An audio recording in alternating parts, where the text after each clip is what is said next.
हमारे प्रधानमंत्री नरेंद्र मोदी ने नए संसद भवन का उद्घाटन किया। उस पर कांग्रेस सहित 19 विपक्षी पार्टियों ने इस समारोह पर बहिष्कार किया। उनका कहना था कि संसद भवन जैसे देश की सार्वभौमता का केंद्र का उद्घाटन राष्ट्रपति के द्वारा होना चाहिए, क्योंकि राष्ट्रपति देश के प्रथम सदस्य होते हैं। लेकिन इस नए संसद भवन पर हो रहे राजनीति से दूर हटकर हम अन्य प्रश्नों पर चर्चा करते हैं। इन प्रश्नों को गूगल से लेकर यूट्यूब तक हर एक सोशल मीडिया पर खोजा जा रहा है। जैसे कि नई संसद भवन कैसे दिखेगी, उसकी जरूरत क्यों थी, इसे किसने बनाया और पुरानी संसद का क्या होगा, क्या उसे तोड़ा जाएगा। चलिए देखते हैं इस वीडियो में आखिर क्यों बनाया गया नई संसद को। सेंट्रल विस्टा प्रोजेक्ट के तहत नए संसद भवन का निर्माण किया गया। इस प्रोजेक्ट को 20,000 करोड़ खर्च होने का अनुमान है। सेंट्रल विस्टा राजपथ पर स्थित दोनों दिशाओं के इलाकों को कहा जाता है।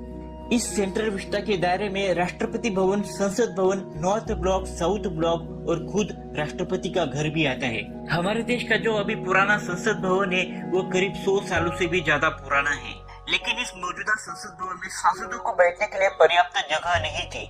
नई संसद भवन में एक कॉन्स्टिट्यूशनल हॉल का भी निर्माण किया गया है, जो भारत की लोकतांत्रिक विरासत को दर्शाता है और उनके ही समर्पण में इसे बनाया गया है। साथ ही नए संसद भवन में एक ब्लॉक का भी निर्माण किया गया है। इसके अलावा यहाँ पुस्तकालय, समितियों के लिए कमरे और खाने के लिए विशेष स्थान की भी सुविधा है। नई संसद को 2 थीम पर आधारित बनाया गया है, जिसमें एक लोकसभा को मयूर थीम पर और राज्यसभा को कमल की थीम पर बनाया गया है। सीटों की संख्या। वर्तमान पुराने संसद भवन में सीटों की संख्या 545 है। 1971 के जनगणना पर आधारित इन सीटों पर संख्या में कोई भी बदलाव नहीं हुआ है। लेकिन अब जैसे जैसे वक्त बीतेगा, सीटों की संख्या में बढ़ोतरी भी की जाने की संभावना है। ऐसे में जो मौजूदा पुराना संसद भवन है उसमें पर्याप्त जगह नहीं है। ऐसी स्थिति में नया संसद भवन अच्छा पर्याय है। संसद भवन की टेक्निकल बातें। वर्तमान पुराना संसद भवन आजादी से पहले निर्मित था। उसमें तब सिल्वर लाइन्स, एयर कंडीशनिंग, अग्निशमन, सीसीटीवी, ऑडियो वीडियो जैसे सिस्टम को ध्यान में नहीं रखा गया था, या यूं कहे उस जमाने में इन तकनीकों की समझ ही नहीं थी। सुरक्षा। 100 साल पहले जब इस संसद भवन का निर्माण हुआ था तब दिल्ली भूकंप क्षेत्रीय नंबर 2 में आता था, लेकिन अब भूकंप क्षेत्र जोन 4 में पहुंच गया है। कर्मचारियों के लिए जगह की कमी। सांसदों के अलावा यहाँ सैकड़ों संख्या में कर्मचारी संसद में काम करते हैं।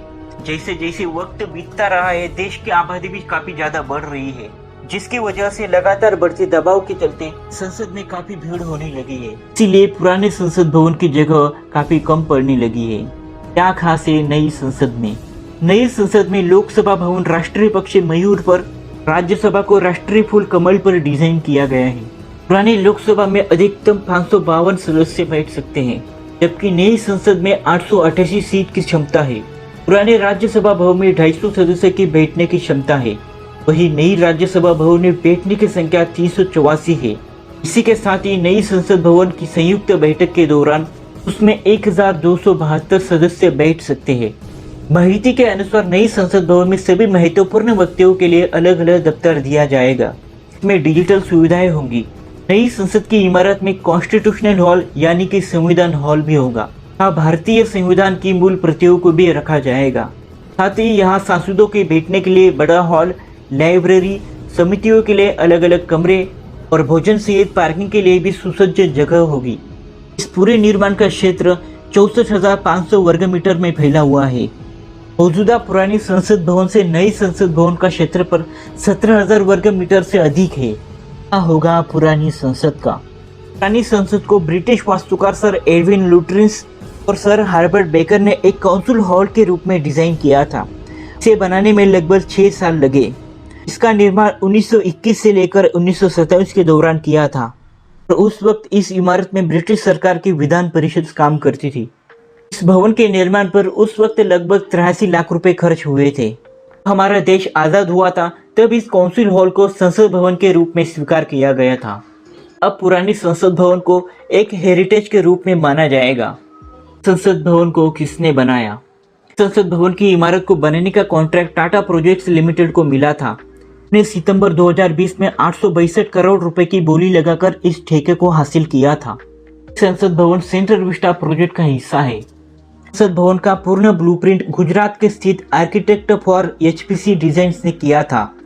कि केंद्रीय लोक निर्माण विभाग यानी कि CPW ने संसद के निर्माण की कंसल्टेंसी करने का काम डिजाइन एंड मैनेजमेंट को अक्टूबर 2019 में सौंपा था।